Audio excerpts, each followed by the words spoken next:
I am Dr. Jesse John, Assistant Professor, Department of Anatomy, Jyoti Vidyapeeth, Women's University, Jaipur. Today we will discuss anatomy of the liver. Namaste, Hamisha खुश रहो बिटिया. First we will see the what is the liver. Liver is a organ and it is the largest gland in the body. Greater part of the liver is situated under cover of the right costal margin and the right hemidiaphragm separates it from the pleura, lungs and pericardium and heart. Liver extends to the left to reach the left hemidiaphragm. So you can see what is the position of the liver and how it is separated from the other organs also. And it is the largest gland and the largest organ in our body.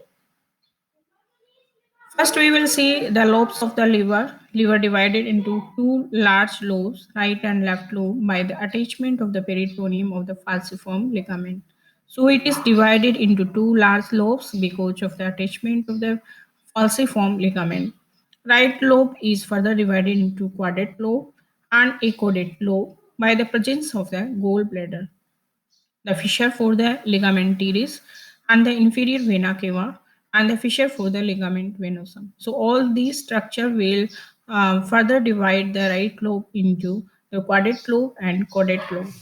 Quadrate and caudate lobes are the functional part of the left lobe of the liver. Now we will see the surface of the liver. Surface of the liver includes diaphragmatic surface in the anterior, superior and posterior direction and the visceral surface in the inferior direction. Convex upper surface of the liver is molded to the undersurface of the domes of the diaphragm. The posterior inferior or visceral surface is molded to adjacent viscera and is therefore irregular in shape. You can see the surfaces of the liver and you can see the right and left lobe very clearly and you can see the presence of the falciform ligament, how it will divide whole liver into two lobes. Posterior inferior and visceral surface is regulated to adjacent viscera and therefore irregular in shape and lies in contact with all these parts. These are abdominal part of the esophagus, stomach, duodenum, right colic fracture, right kidney, suprarenal gland, and the gallbladder. Now we will see the porta hepatis, and it is the hilum of the liver. First, we will see the site of the porta hepatis. It is found on the posterior inferior surface and lies between the caudate and quadrate lobes. Upper part of the free edge of the lesser omentum is attached to its margins, and structure forming the hilum of the livers are the right and left hepatic ducts, right and left branches of the hepatic artery and portal veins, and sympathetic and parasympathetic nerve fibers, and few hepatic lymph nodes. They drain the liver and gallbladder and send their afferent vessels to the celiac lymph nodes. So all these structures make the hilum of the liver and it is called porta hepatis. So you can see in this picture very clearly seen the porta hepatis of the liver. Again, you can see the porta hepatis of the liver and the caudate and quadrate lobe very clearly. Important relations of the livers are anteriorly diaphragm, right and left costal margins, right and left pleura, lower margins of the both lungs, xiphoid process and the anterior abdominal wall in the subcostal margins. Now we'll see the postal surface, diaphragm, right kidney, hepatic fracture of the colon, duodenum, gallbladder, and inferior vena cava, esophagus, and fundus of the stomach. So in this picture, there is the clearly mentioned and a diagrammatic way liver is completely elaborated in a few words, and this is very great for you to learn the lung in a glance. Now we will see the peritoneal ligament of the liver.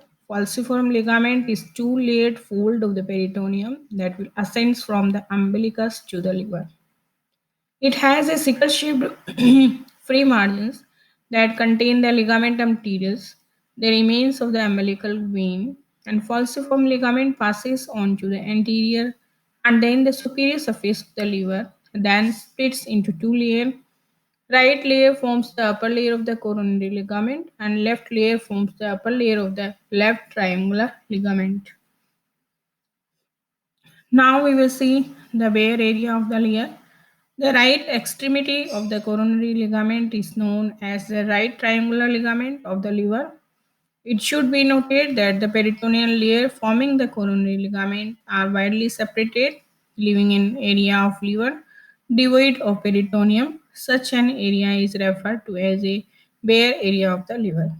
Right triangular ligament is situated at the right extremity of the bare area and small fold which passes to the diaphragm being formed by the opposition of the upper and lower layer of the coronary ligament. Ligament teres, this is the obliterated umbilical veins.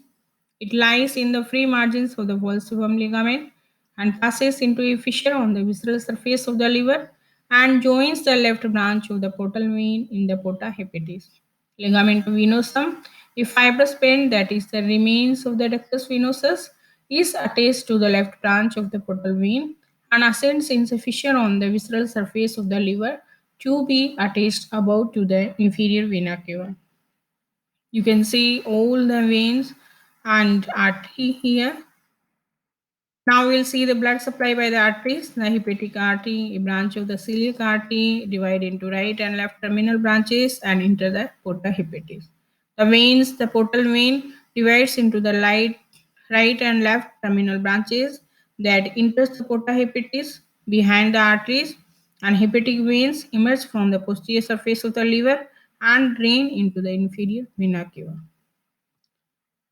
Blood circulation through the liver. You will see the blood vessels conveying blood to the liver are the hepatic artery, portal vein, and hepatic artery brings oxygenated blood to the liver, and the portal vein brings venous blood rich in the products of the digestion which have been absorbed from the gastrointestinal tract. Arterial and venous blood is conducted to the central vein of the each liver lobules by the liver sinusoids. The central vein drain into the right and left hepatic arteries. These leave the posterior surface of the liver and open directly into the inferior vena cava. So you can see all the vascular structure here. Now we'll see the lymph drainage. Liver produce a large amount of lymph, about one third to one half of the whole body lymph. The lymph vessels leave the liver and enter several lymph nodes in porta hepatis. The afferent vessels pass to the celiac node. Few vessels pass from the area of the liver to the diaphragm to the posterior mediastinal lymph nodes, and nerve supply will be sympathetic and parasympathetic nerves that will form the celiac plexus. Anterior vagal trunk gives rise to a large hepatic branch which passes directly to the liver. Now these are assessment questions. These are first is explain anatomical features of the liver. Then you have to explain neurovascular supply of the liver. All of these questions should be answered in detail. This is all about the liver. Thank you so much.